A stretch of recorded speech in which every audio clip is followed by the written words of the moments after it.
Imagine standing at the edge of a cliff, the howling wind in your ears, your heart racing, and the weight of the world pressing down on your shoulders. Everything feels out of control, the future uncertain, the stress unbearable. But what if I told you that over 2,000 years ago, a Roman emperor who himself had faced battles, loss, and the weight of an empire, left us the key to overcoming stress? What if this ancient wisdom could help you not just survive the storm, but actually thrive within it? In a world where stress has become a constant companion, it's hard to imagine a life free from it. Modern society seems built on deadlines, expectations, and an overwhelming need to do more, be more. But it's easy to forget that the same weight we feel today was felt by those long before us. The greatest minds in history, like Marcus Aurelius, experienced the same overwhelming emotions we face: stress, doubt, fear, and the weight of responsibility. Yet they discovered a way not just to endure, but to find peace within it. Today I'm sharing with you the powerful lessons I've learned from Marcus Aurelius, a Stoic philosopher and Roman emperor whose timeless wisdom can guide us through life's most challenging moments. What if I told you that the answers to overcoming stress are already within you, buried deep inside your own mind? The Stoics, and Marcus in particular, show us the path to not only managing stress, but transforming it into something powerful. We've all been there, trapped in the whirlwind of our thoughts, stressed out by every little thing: the work piling up, the family responsibilities, the bills that never stop. It feels like everything is happening at once, and you're being pulled in a million directions. Your mind races, your heart pounds, and the stress feels all-consuming. Marcus Aurelius once said, "You have power over your mind, not outside events. Realize this, and you will find strength." It took me a while to truly understand this idea. When we feel overwhelmed, it's easy to think the problem is the chaos around us, the unpredictable world that seems to be out of our control. But Marcus taught me something crucial. Stress doesn't come from the outside world. It comes from how we respond to it. Our true power lies in how we choose to react. You might not be able to control the weather, the traffic, or how others treat you, but you can control your mindset. You can decide how to respond to life's challenges. The first step in handling stress is acknowledging this fact.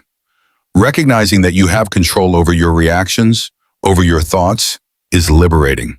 When you stop giving power to things outside your control, you reclaim your inner peace.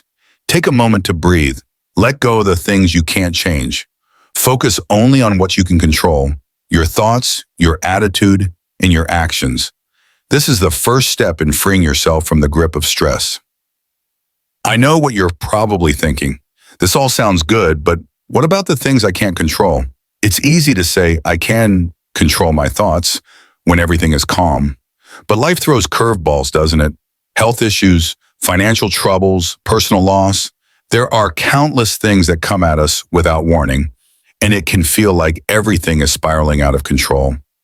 Marcus Aurelius, in his Meditations, wrote, "The impediment to action advances action. What stands in the way becomes the way." This simple yet profound statement completely changed how I view stress. When we face obstacles, our natural instinct is often to resist, to push back, to fight against what's happening. But stress, Marcus showed me, doesn't come from the challenge itself. It comes from resisting it. Instead of fighting against the things we can't control, we have a choice. We can choose to embrace them. It's in the moments of adversity that we can grow the most. Stress becomes a force that propels us to adapt, to rise above, and to move forward. Think about it. How many times have you found strength in moments you thought you couldn't handle? Stress, when channeled properly, can be the fuel that drives you to take action, to adapt, and to find new solutions. We don't have to be defeated by life's obstacles. Instead, we can use them as stepping stones to greater wisdom and resilience. Marcus Aurelius didn't just write about resilience, he lived it. As an emperor, he faced wars, the loss of loved ones, and the burden of ruling an empire. Despite the tremendous pressures he faced, Marcus never lost his stoic calm. He practiced what he preached, navigating life's challenges with grace and strength. One of his most famous quotes resonates deeply with me. The best revenge is to be unlike him who performed the injury. This isn't just about forgiving others, it's about refusing to let stress or adversity turn us into something we don't want to become. When life tries to push us down, it's easy to react with anger, frustration, or bitterness. But Marcus taught me that the true strength lies in rising above those emotions. Resilience isn't about avoiding stress.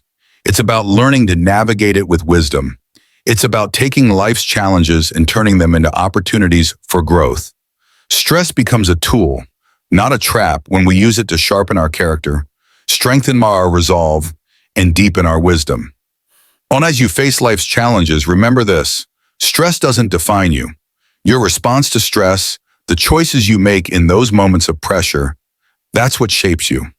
You have the power to decide how you face adversity, whether you let it break you or whether you use it to build something stronger. There's one last lesson from Marcus Aurelius that completely changed how I view stress. It's a simple thought, yet it carries enormous weight. What we do now echoes in eternity. So often we get caught up in the small stuff, the deadlines, the takeouts, the expectations. We let them consume us. But Marcus reminds us that the things we stress about today may not matter tomorrow, let alone in the years to come. The weight of stress begins to lift when we step back and see the bigger picture. Will this problem matter in a year? In 5 years? In 20? Marcus taught me to keep the long view, to remember that the temporary stresses we face now don't define our future. What matters is how we respond, how we choose to grow, and how we shape our lives in the face of life's inevitable challenges. Stress is part of life, but it doesn't have to control us. It doesn't have to overwhelm us.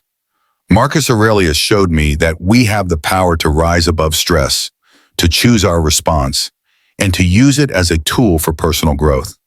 The next time stress comes knocking at your door, remember Marcus's words: you have power over your mind, not outside events. Take a deep breath, step back, and choose your response. With that choice, you will find the strength not only to face stress, but to overcome it and come out stronger on the other side.